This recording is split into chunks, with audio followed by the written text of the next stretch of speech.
Je crois qu'il faut peut-être rappeler très brièvement qu'au cours des années 60, l'école a connu une très grave crise à l'égard de la lecture, sur le plan de la lecture.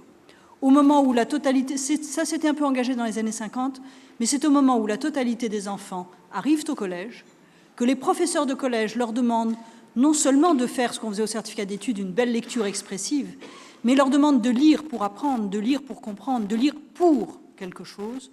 Un certain nombre de nos élèves ont été démunis et les salles des professeurs ont retenti de « ils ne savent même plus lire ».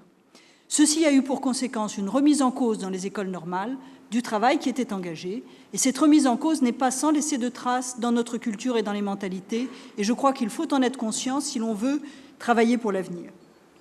Elle a eu pour conséquence que l'on a commencé à travailler très fortement sur les procédures qui conduisent à la compréhension, et que ces travaux ont eu un écho extrêmement fort dans les écoles normales et sont un épisode important dans notre histoire didactique. Certains de ces chercheurs allaient jusqu'à penser qu'il fallait faire l'économie du déchiffrage pour donner un accès réel à la compréhension. Ces choses-là ont laissé des traces, elles ont été depuis très fortement remises en cause. Plus personne ne les affirme aujourd'hui, plus personne ne se raccroche à cela, mais il me semble qu'il y a, dans les représentations des enseignants, quelques traces de cela. Ça veut bien dire qu'il y a quelque chose comme une idée que l'institution attend le travail sur la compréhension et que l'institution n'attendrait pas le reste. Donc il est nécessaire qu'on procède à un rééquilibrage et que, au fond, nous disions aux maîtres qu'ils ont raison de faire l'ensemble. Le ministre a très clairement exprimé la nécessité d'un rééquilibrage en soulignant la place du décodage et de l'identification des mots, mais aussi en rappelant la nécessité pour les élèves de maîtriser la langue de l'écrit et d'acquérir les connaissances indispensables à la compréhension. Les deux éléments apparaissent dans son texte. Cela reflète quelque chose qui traduit le large consensus auquel aujourd'hui on est parvenu et qui précise que l'accès à la lecture, au fond, repose sur trois éléments.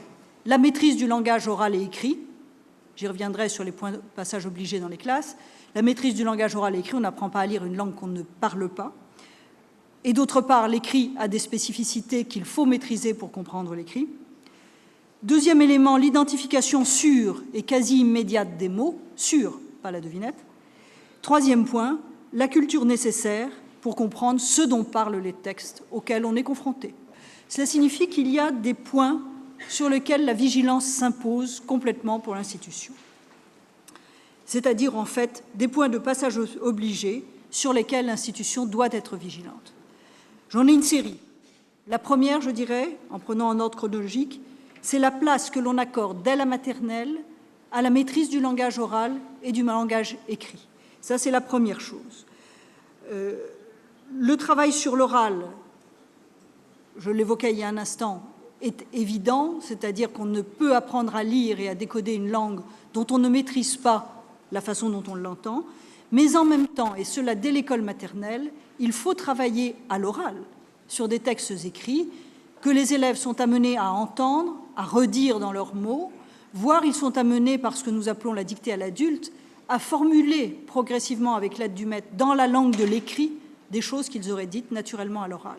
Tout cela, ça va préparer les élèves à acquérir la suite. Donc c'est un point, je dirais, de passage obligé, sans oublier le fait aussi que de donner des lectures aux enfants, c'est élargir leur connaissance culturelle et c'est leur donner l'accès au sens des textes par la suite. Deuxième point de vigilance indispensable, la place qui est faite aux activités qui visent à la prise de conscience, au fond, des sonorités de la langue, que petit à petit les enfants arrivent à segmenter la parole, qui est comme une espèce, surtout en français où il y a peu d'accent tonique, qui est une espèce de continuum. Il faut que les enfants apprennent petit à petit à distinguer les mots et à distinguer au sein des mots les syllabes. Ça n'est pas si simple que cela. Et, beaucoup plus compliqué que cela, à distinguer ce qui constitue les syllabes, au fond, c'est-à-dire des choses que l'on n'entend pas et qu'on a du mal à identifier, que sont les phonèmes. Prendre juste un exemple pour les non spécialisés de lecture, gâteau et château, ça ne se différencie que par le phonème initial de gâteau et de château, mais qui ne se prononce pas en autonome, ni le g, ni le ch, ça n'a pas de sens. Donc il y a là un travail préalable avec les élèves qui s'amorce à la maternelle et qui doit se poursuivre, dans lequel on apprend à identifier la syllabe, puis progressivement on atteint ces sonorités difficilement identifiables et séparables que sont les phonèmes. Et c'est à partir de cette conscience des sons que peu à peu, les enfants prennent conscience de la façon dont ça peut se traduire à l'écrit et prennent conscience que dans une langue alphabétique comme la nôtre, les lettres vont coder des sons et pas du sens. Et cette appréhension progressive du principe alphabétique constitue une autre chose à laquelle les maîtres doivent être extrêmement attentifs. Et tout cela, ça se construit en maternelle, ça se prolonge au début de l'école élémentaire. Troisième élément incontournable, la place qui doit être faite très tôt au travail d'apprentissage des relations entre les graphèmes et les phonèmes. Les graphèmes, les blocs de lettres qui rendent compte d'un son, O, c'est O, c'est EAU, c'est AU, etc. Bon. Sur cela, nos élèves ont besoin d'avoir très rapidement un travail qui est un travail méthodique, les conduisant à étudier l'ensemble des sons, et si possible, effectivement, en partant des choses simples pour aller vers des choses plus compliquées. Ne nous cachons pas que ça n'est pas très simple en français, ne serait-ce que parce que la frontière des syllabes n'est pas toujours évidente. Lisez donc ananas sans connaître l'ananas, vous allez lire en, as. Ce sont des choses qu'il faut petit à petit établir et construire. Le travail en classe passe classiquement, je dirais, par l'identification d'un son, sa localisation dans des mots, sa découverte à la transcription, la découverte de sa transcription, pardon. Mais je dirais, ça ne veut pas dire qu'au CP, il faille faire l'économie de s'assurer de ce que les élèves savent et qu'il faille faire l'économie de revenir sur les composantes sonores de la langue. Le travail sur les composantes syllabiques des mots et sur les composantes sonores de la langue doit se poursuivre aussi longtemps qu'il est nécessaire de le faire. C'est-à-dire qu'on ne peut pas entendre ce que j'ai un jour entendu chez un maître. « Oh, la syllabe, c'est fait en maternelle, je ne m'en occupe plus. » Caricature, mais caricature histoire vraie. Nouveau point sur lequel on doit être vigilant et faire attention que dans toute démarche on le retrouve, c'est l'association étroite lecture-écriture. L'écriture doit intervenir constamment, non seulement avec les perspectives graphiques, car l'habileté graphique est indispensable, mais également pour fixer, mémoriser les syllabes et les sons sur lesquels on est en train de travailler, pour fixer les relations graphème-phonème.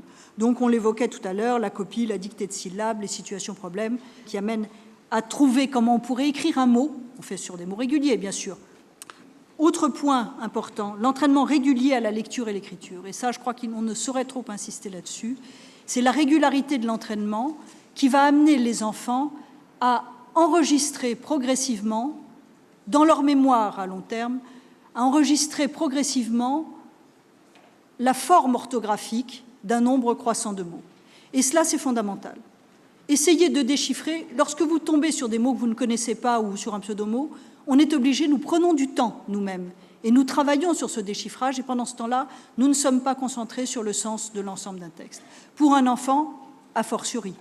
Lorsqu'on est uniquement en phase de déchiffrage, c'est tellement coûteux en attention que bien évidemment, on ne consacre pas son attention au sens. Et donc, le point important, c'est de conduire très rapidement les élèves, le plus vite possible, à automatiser la reconnaissance quasi immédiate d'un nombre croissant de mots.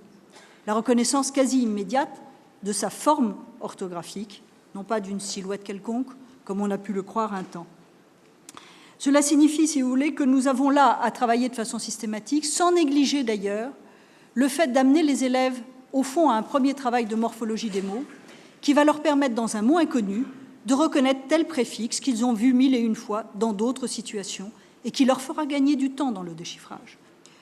Autre point important, les apprentissages qui visent à la compréhension. Ils ne sauraient être oubliés. Alors je les cite rapidement sans aller dans le détail. Je dirais l'élargissement des connaissances sur le monde, j'y faisais allusion. Lorsqu'on ne connaît rien au propos d'un texte, on ne comprendra rien au texte. L'élargissement du lexique, c'est une évidence. La réflexion sur la langue et sur son fonctionnement concourt à cela. Comprendre, c'est aussi un apprentissage. Et lorsque on ne peut pas prendre les informations qui résultent de l'organisation d'une phrase ou d'un texte, on a bien des chances de peiner à comprendre cette phrase ou ce texte. Enfin, peut-être, la compréhension de ce qu'est la lecture. Il ne faut pas que les élèves se méprennent sur ce que c'est. Il ne faut pas qu'ils pensent que c'est simplement aligner du bruit. Il faut qu'ils sachent que c'est comprendre et donc qu'ils aient les procédures qui les conduisent à revenir en arrière pour surmonter une difficulté, qu'ils s'aperçoivent qu'ils n'ont pas compris et qu'ils soient capables de se saisir de cette permanence de l'écrit pour revenir, reprendre, revérifier l'hypothèse d'interprétation qu'ils avaient. Tout ceci concourt à ce travail sur la compréhension, tout ceci s'apprend. Il y a donc là un autre point de passage obligé. Autre point sur lequel nous devons être vigilants, je dirais, c'est penser les temps de l'apprentissage. Penser les temps de l'apprentissage, ça a deux sens. C'est penser le temps de l'apprentissage au sein du cycle, c'est-à-dire à la fois ce que j'évoquais sur ces apprentissages de la maternelle qui sont importants.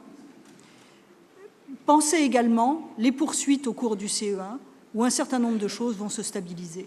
Il est clair qu'en CE1, il faut réviser les leçons, qu'il faut approfondir et revenir sur ceux qui ne sont pas maîtrisés, aller vers des sons plus complexes, développer l'automatisation de la reconnaissance des mots, entraîner à la lecture de textes progressivement plus longs et plus compliqués. Et que tout cela doit être prolongé, là aussi, par un travail régulier de production d'écrits.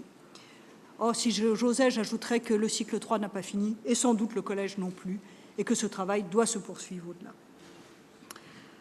Enfin, et c'est, je crois, mon dernier point de passage obligé et de vigilance pour l'institution, c'est prendre en compte les différences interindividuelles.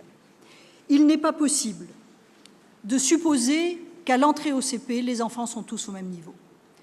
Je ne reviendrai pas sur les différences que connaissent tous les gens de terrain entre ceux qui sont nés au début ou à la fin de l'année. Je dirais simplement qu'il y a un certain nombre de compétences qui sont inégalement acquises. Il y a des écarts dans les acquis. Et il n'est pas possible de ne pas regarder où en sont les enfants, sauf à risquer de construire sur du sable. Si les enfants n'entendent pas les sonorités de la langue, s'ils n'ont rien compris, aucune intuition du principe alphabétique, eh bien, il faut redémarrer par là. Le livret CP donne des indications extrêmement précises là-dessus. Il faut s'en servir et il faut que les maîtres regardent où en sont les enfants et construisent sur du solide. Et je crois que si on explique aux parents, on fonde la confiance des familles, dont l'inquiétude à l'entrée, c'est bien évidemment que les enfants sachent lire. Et s'il y a inquiétude et s'il y a défiance, il est clair que ceux qui en pâtissent, ce sont les enfants. Donc il importe de façon impérative que les maîtres sachent expliquer, donc qu'ils aient eux-mêmes pris distance par rapport à des démarches qu'ils mettent en place de façon quasi intuitive, qu'ils connaissent les présupposés didactiques de ce qu'ils font et qu'ils sachent l'expliquer avec simplicité et dire à des parents qui sont demandeurs des choses simples, ne serait-ce qu'une chose très simple, intéressez-vous à ce qui s'est passé à l'école. Ça passe d'abord et avant tout par là. De la même façon, travailler sur les présupposés didactiques, c'est également aider les enseignants à choisir parmi les ouvrages et à compléter ce qu'ils font bien souvent, des choses qui ne seraient pas précises dans les ouvrages dont ils disposent. Dieu merci, les méthodes ne s'arrêtent pas et les démarches des maîtres ne s'arrêtent pas aux ouvrages, mais il faut là aussi qu'ils soient capables d'expliquer des choses qui ne se traduisent pas dans l'écrit. Le travail sur la phonologie ne se traduit pas dans l'écrit. Il faut qu'on explique qu'on le fait et pourquoi on le fait. Voilà très rapidement ce qui me paraissait important de dire pour préparer le travail sur le terrain.